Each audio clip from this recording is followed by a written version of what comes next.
Querido general de ejército Raúl Castro Ruz, líder de la Revolución Cubana. Querido presidente Lazo, estimadas compañeras y compañeros.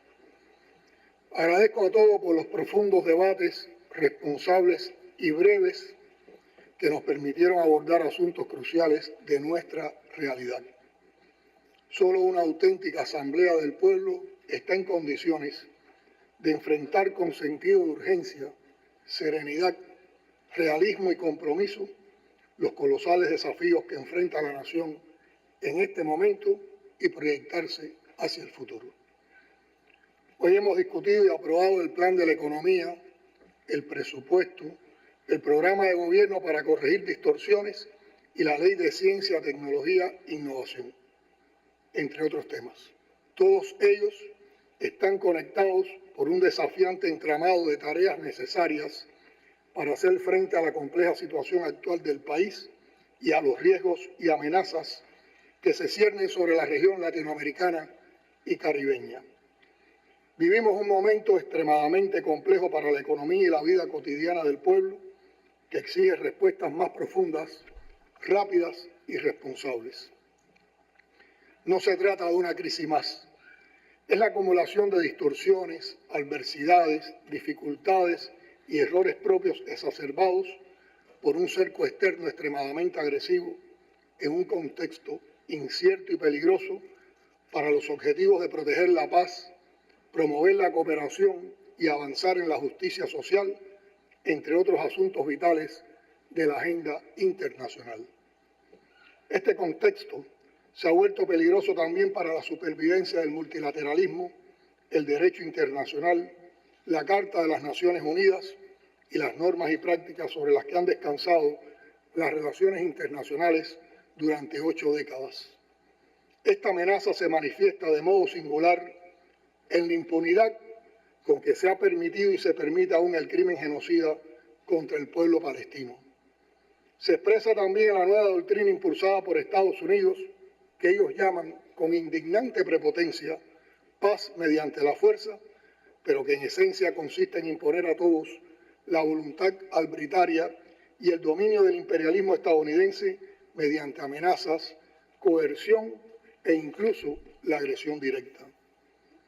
El aberrante corolario Trump de la doctrina Monroe y la Estrategia de Seguridad Nacional de Estados Unidos, recientemente publicada, no deja dudas sobre las pretensiones hegemónicas contra los pueblos y naciones de nuestra América, ignorando y poniendo en peligro a la región como zona de paz, firme y oficialmente proclamada desde 2014. El texto exhibe sin pudor las ambiciones de un poderío unipolar ya en declive, responde a los intereses de las grandes corporaciones transnacionales a costa de los derechos inalienables de los países de la región. Declara sin tapujos la pretensión estadounidense de apropiarse de los recursos y riquezas naturales que pertenecen a naciones soberanas del hemisferio occidental y sus respectivos pueblos. Esto explica el impulso a los planes para establecer bases militares de Estados Unidos en diversos países, la presencia militar exagerada y agresiva en el Mar Caribe y las amenazas crecientes y provocadoras contra Venezuela con pretextos tan insostenibles que cambian en cuestión de horas. El secretario de Estado, el de Guerra y otros oscuros personajes de las guerras sucias contra la región han logrado arrinconar al aparato de política exterior de Estados Unidos en un conflicto aparentemente sin salida ni solución. La amenaza de guerra abierta o encubierta contra Venezuela es un acto criminal violatorio del derecho internacional. El asalto y secuestro de un buque tanquero de combustible y la apropiación ilegal de su carga, actos calificados como piratería y terrorismo marítimo, las cerca de 100 ejecuciones extrajudiciales realizadas a la vista del mundo, con ataques aéreos contra embarcaciones en alta mar, las incursiones provocadoras de aviones de guerra estadounidenses sobre el espacio aéreo venezolano, la pretensión de sustituir por la fuerza y por segunda vez al gobierno bolivariano e imponer uno seleccionado en Washington, como se intentó con un tal Guaidó, son todos actos contrarios al derecho internacional. El gobierno de Estados Unidos ha llegado al colmo de plantear la peligrosa intención de bloquear total y completamente a buques petroleros que entren y salgan de Venezuela. Se trata de una brutal y riesgosa medida de tiempo de guerra contra un país que no representa ningún peligro para ellos. Esto muestra la desesperación impotente de quienes han apostado a la rendición de esa hermana nación frente a la ofensiva violenta y despiadada de una camarilla que se ha apoderado de la política exterior y hemisférica de Estados Unidos. En la reciente cumbre del ALBA tuvimos la oportunidad de reafirmar la condena en los términos más firmes y categóricos a las amenazas y acciones agresivas contra la hermana República Bolivariana de Venezuela y el absoluto respaldo y solidaridad de Cuba con esa nación latinoamericana y caribeña.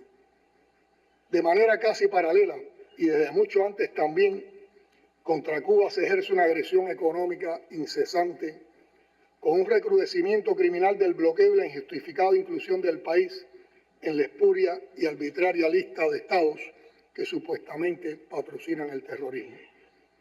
Esto se traduce en sabotajes constantes a las transacciones comerciales y financieras prácticamente con cualquier mercado del mundo. También se manifiestan las acciones directas e indirectas promovidas por el gobierno de Estados Unidos y que hemos denunciado reiteradamente, dirigidas a interferir en el desempeño macroeconómico interno, promover la inflación y deprimir sustancialmente el nivel adquisitivo de la población. La agresión del imperialismo ha continuado haciendo uso de su poder monopólico sobre los medios de comunicación y las infraestructuras tecnológicas de las redes digitales para promover desesperanza y desencanto, irritar, desorientar y confundir, alimentar la especulación y erosionar la confianza en el liderazgo de la revolución, atacando a fondo la fibra emocional de la nación cubana. Empleando incluso la actividad perniciosa y mendaz de sus representantes diplomáticos en Cuba, insisten en tratar de dañar los vínculos con otros gobiernos, propósito que escala con métodos inmorales en el ataque persistente y difamatorio contra la solidaria cooperación médica internacional de nuestro país. Aún en esas condiciones y en un año de grandes desafíos, la autoridad, el prestigio y la trayectoria de solidaridad del país se hicieron patentes.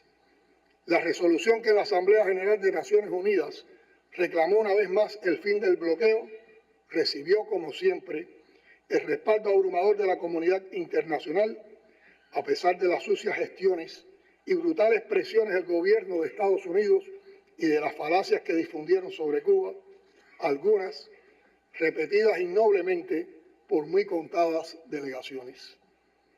Ha sido el año en que Cuba se insertó como país socio en el grupo BRICS, en una muestra de reconocimiento al papel y liderazgo de la revolución cubana entre las naciones del sur.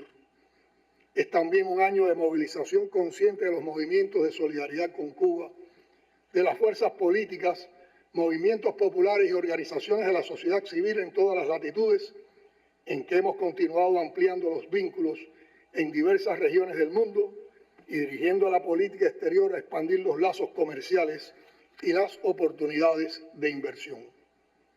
Continúan fortaleciéndose las relaciones con los cubanos que residen en otras naciones, con quienes en el año que culmina se han ampliado los contactos, su participación en eventos nacionales, su involucramiento en proyectos comerciales, económicos y de desarrollo para bien en nuestra sociedad.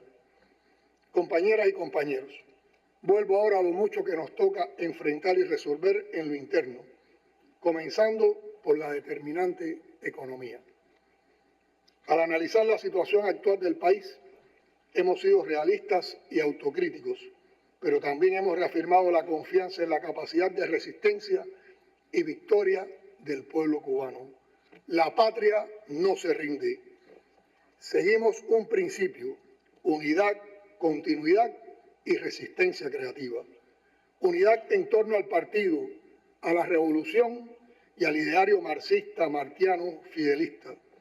continuidad del legado histórico y de la obra que construimos, resistencia creativa para en medio de las carencias crear, innovar y salir adelante.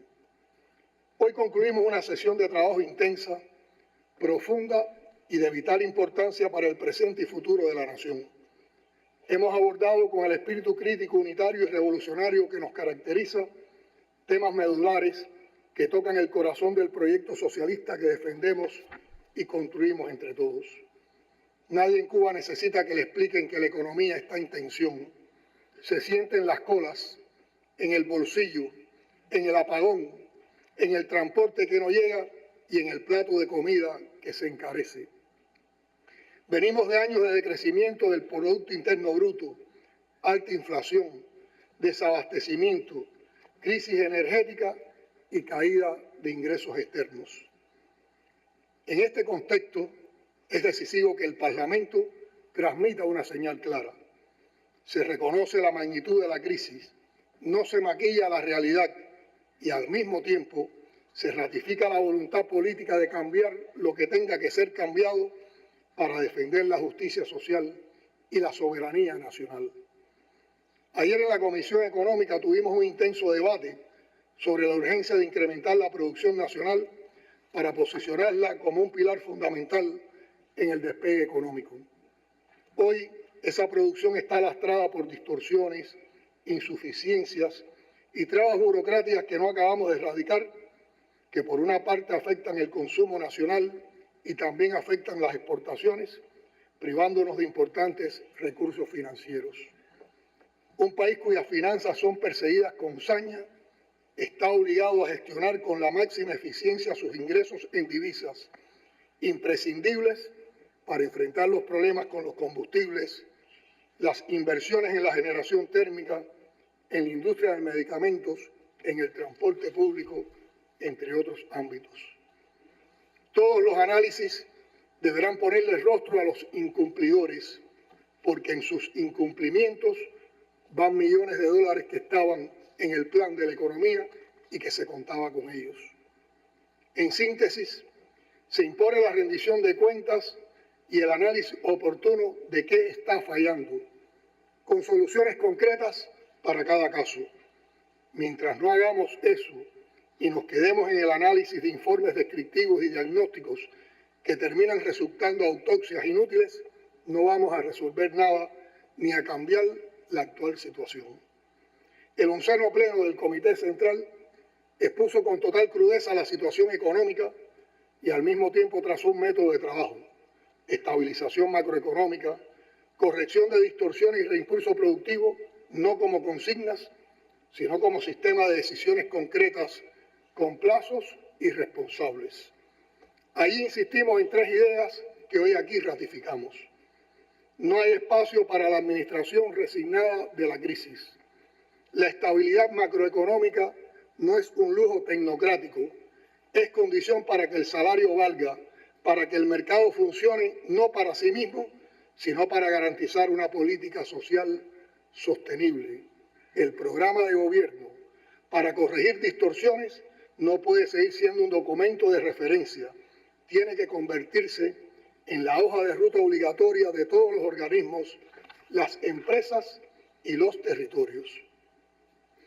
Los debates de esta sesión han confirmado los principales retos: reducir la vulnerabilidad energética y la dependencia de la importación de combustibles, recuperar capacidades productivas, en especial en alimentos, energía e industria básica, con la participación articulada y comprometida de todos los actores económicos, mantener a raya el déficit fiscal y la inflación para detener la pérdida del poder adquisitivo del salario y de las pensiones, sostener y diversificar los ingresos externos, en particular turismo, exportación de bienes y servicios, remesas e inversión extranjera, proteger a los sectores más vulnerables de los impactos de los ajustes y de la corrección de precios y subsidios.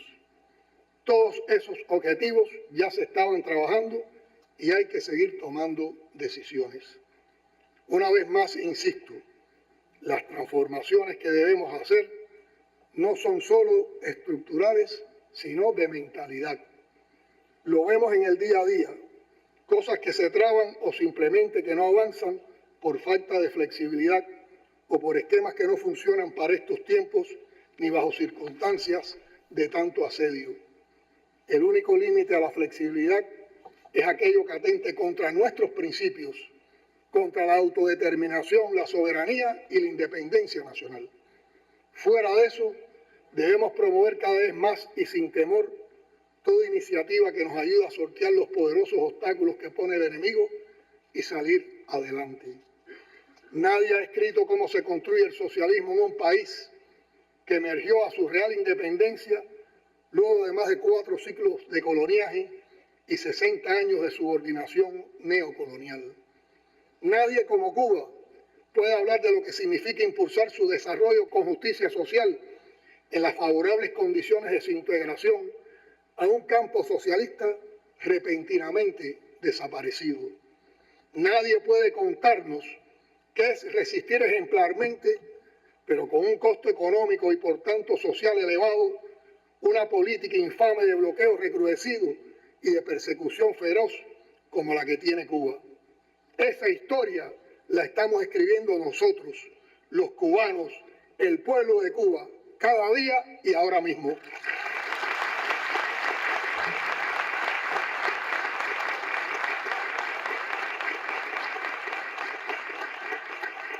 Hemos analizado y respaldado el plan de la economía y el presupuesto del Estado para el próximo año.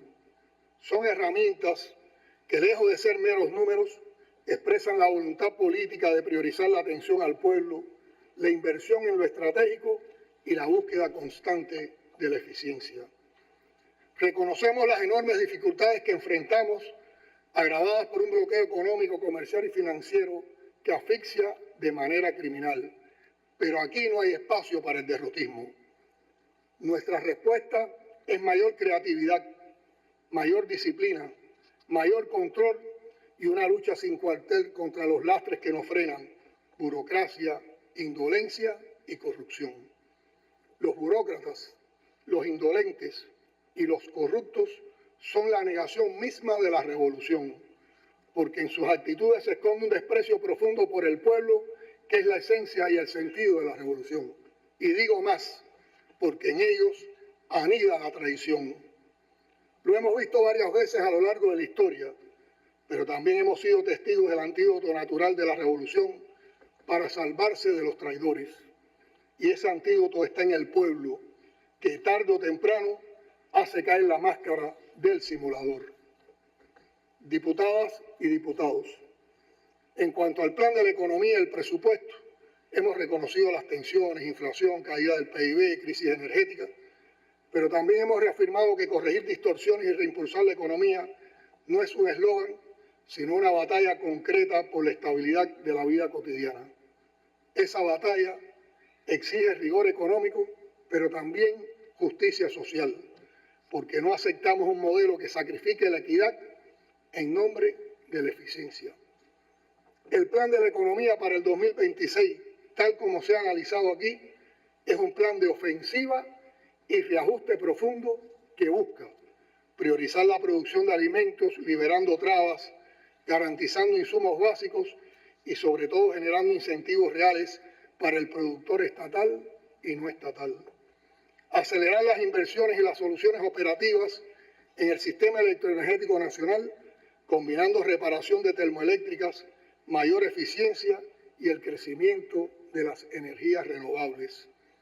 Ordenar y transparentar la asignación de divisas de modo que se favorezcan sectores que exportan, sustituyen importaciones y abastecen el mercado interno con producciones propias.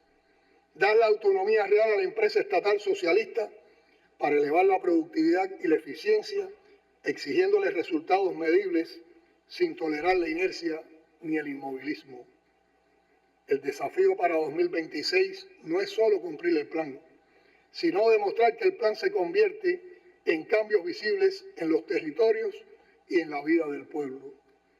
En cuanto al presupuesto que aprobamos en esta sesión, centrado en la producción de alimentos, los servicios esenciales y los programas sociales, debe ejecutarse con transparencia y rigor, y nos corresponde velar celosamente porque así ocurra.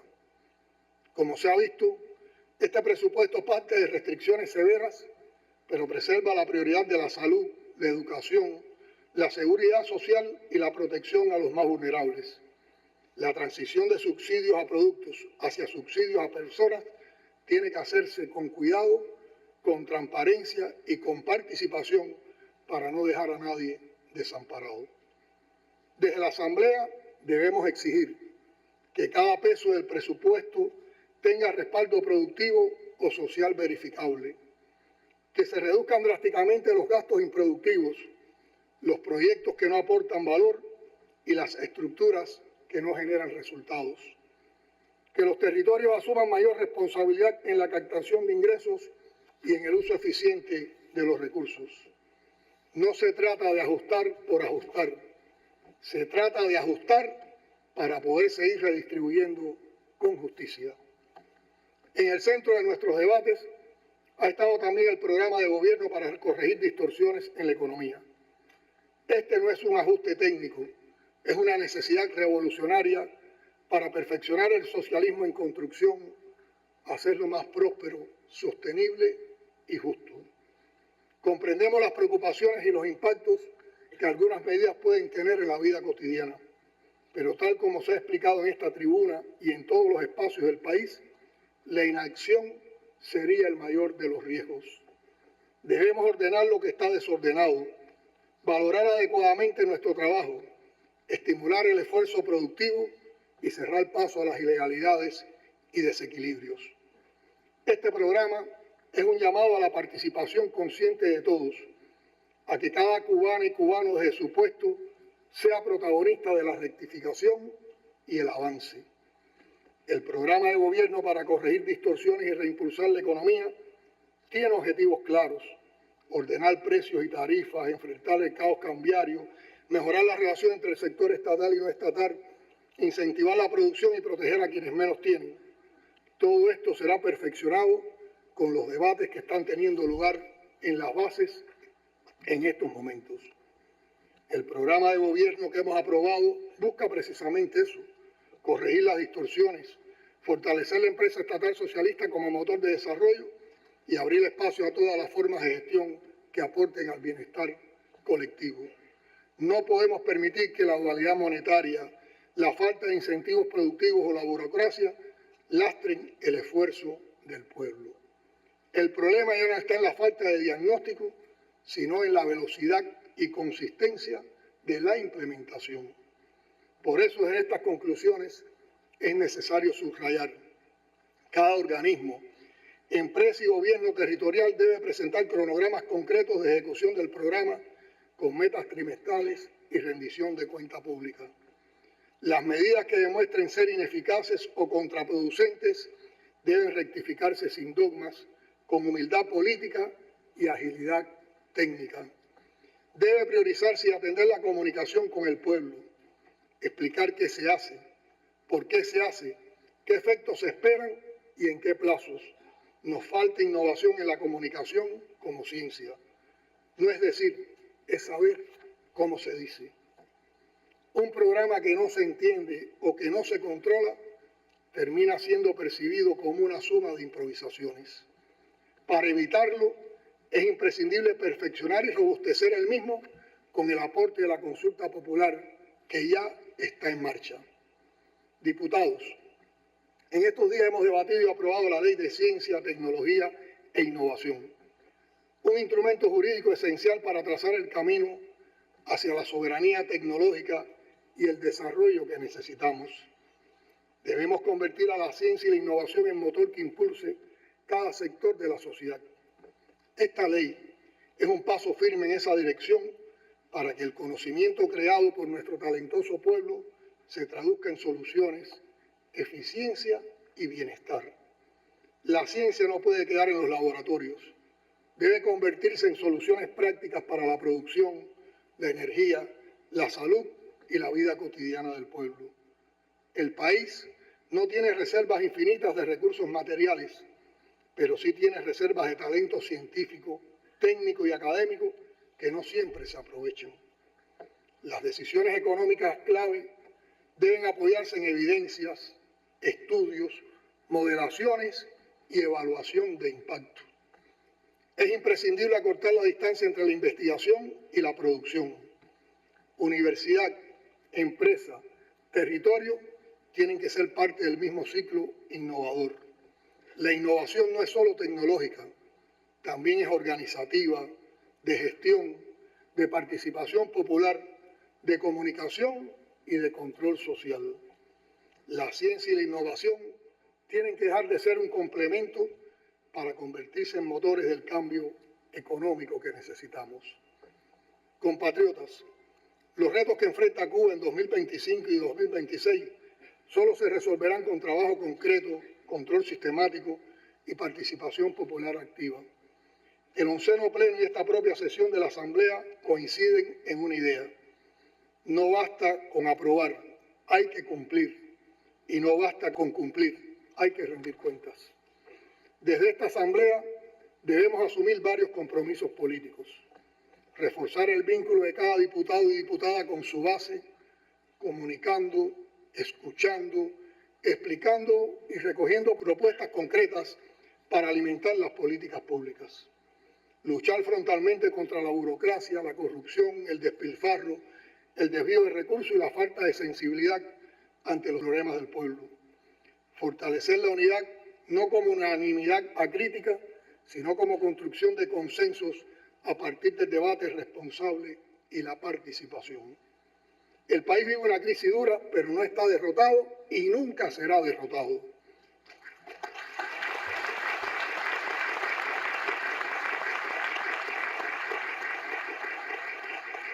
La historia de Cuba demuestra que cuando la dirección política, las instituciones y el pueblo trabajan en la misma dirección, con verdad, con disciplina y con creatividad, no hay bloqueo ni crisis que nos puedan arrebatar el futuro. La decisión de aplazar el 9º Congreso del partido no se puede ver como un retroceso. Es una decisión necesaria y oportuna que nos permitirá cohesionar las fuerzas, mejorar la situación de la nación, incrementar la confianza del pueblo y crear las condiciones para un mejor y fructífero Congreso que consolide, como refrenda la Constitución, la construcción del socialismo y el avance hacia la sociedad comunista. A eso nos ha llamado el general de Ejército. Esta decisión será una oportunidad para dedicar el año 2026 a recuperarnos en todo lo que sea posible y para avanzar en el cumplimiento de los compromisos. También permitirá ejecutar los ajustes que debemos hacer en las estructuras del partido, el gobierno y el Estado para facilitar sin apresuramientos los intercambios de opiniones y criterios que este proceso demanda. Todas las fuerzas y energías del partido, el Estado y el gobierno junto al pueblo deben consagrarse al mejoramiento de la situación del país, avanzando en la implementación de las medidas económicas aprobadas con disciplina y control, reforzando la atención a los territorios afectados por desastres naturales, promoviendo la participación de la juventud en todos los ámbitos de la vida nacional, intensificando la batalla ideológica, cultural y comunicacional y defendiendo la verdad de Cuba ante la manipulación y la desinformación. En este periodo también deberá concluir el debate popular del programa de gobierno dirigido a robustecerlo, y continuaremos implementando las acciones para lograr el cumplimiento de sus objetivos.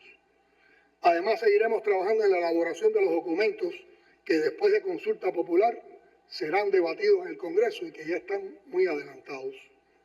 Clausuramos esta sesión con la convicción de que la Asamblea Nacional ha estado y estará a la altura de su responsabilidad histórica.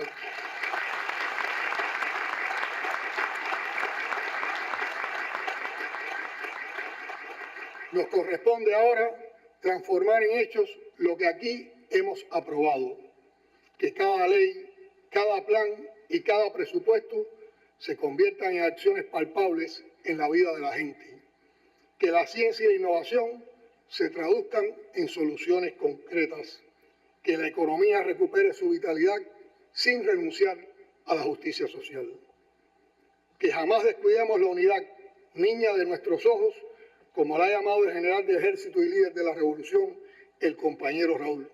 Esa es nuestra mayor fortaleza frente a todas las amenazas. Confiamos en nuestra capacidad para la ofensiva revolucionaria, en nuestra resistencia y en nuestra creatividad, y nadie podrá vencernos.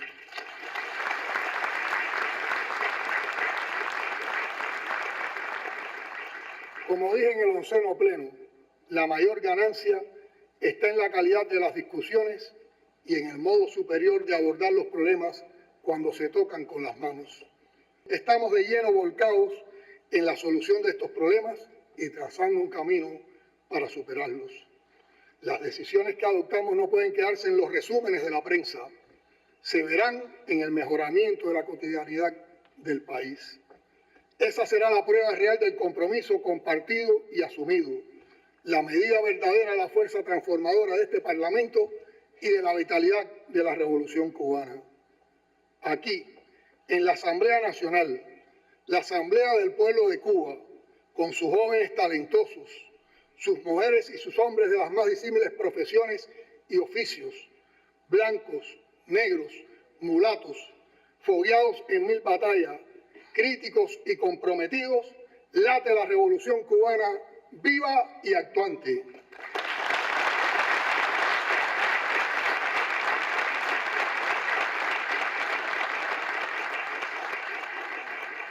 La mayor prueba de su existencia es justamente el empeño a fondo de sus enemigos por asfixiarla y destruir hasta sus mínimos cimientos. Esta asamblea tiene el honor de elevar una propuesta de profundo significado patriótico y revolucionario. Inspirados en el legado imperecedero de nuestro guía y en el llamado a la unidad y la continuidad, recogiendo el sentir expresado en estos tiempos por varios compatriotas, compañero presidente Lasso, proponemos que el año 2026 sea proclamado oficialmente como el año del centenario del comandante jefe.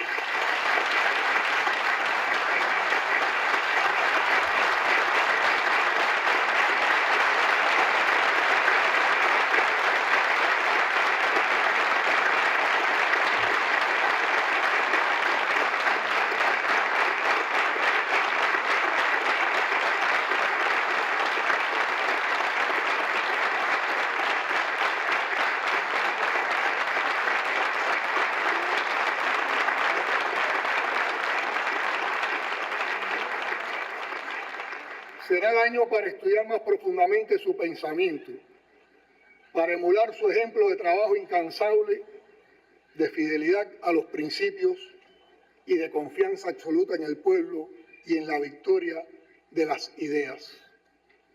Que cada tarea que emprendamos en el 2026, desde las más complejas transformaciones económicas hasta el más sencillo gesto de solidaridad, lleve impregnado el espíritu fidelista de lucha, su profundo amor por el pueblo y su inclaudicable compromiso con la justicia social.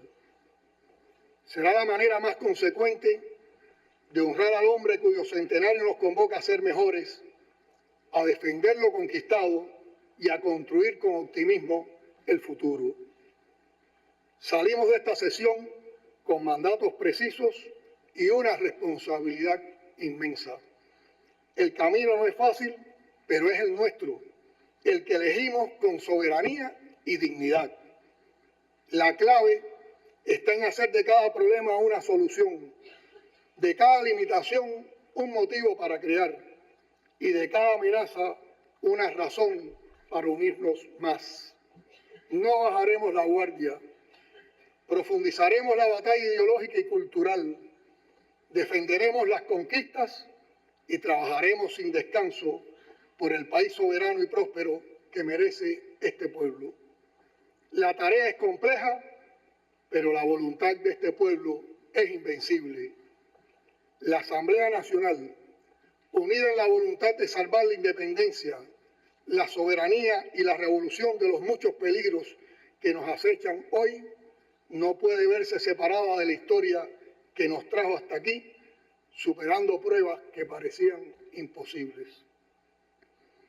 Digámoslo fuerte y claro, con la convicción de aquel 18 de diciembre de 1956, cuando los dos hermanos se abrazaron y después de contar los pocos sobrevivientes y los escasos fusiles reunidos en el reencuentro, el hermano mayor dijo sin sombra de duda: ahora sí ganamos la guerra.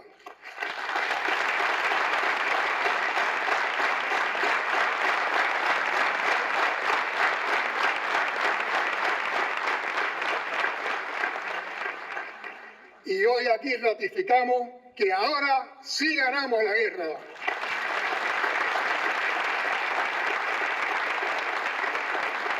Este es el pueblo de Fidel y Raúl, vencedores de imposibles. Que el 2026, año del centenario del comandante en jefe Fidel Castro Ruz, nos encuentre peleando y más unidos que nunca. ¡Viva Cuba libre! ¡Viva! ¡Viva la revolución! ¡Viva! ¡Vivan Fidel y Raúl! ¡Viva! Socialismo o muerte, patria o muerte, venceremos.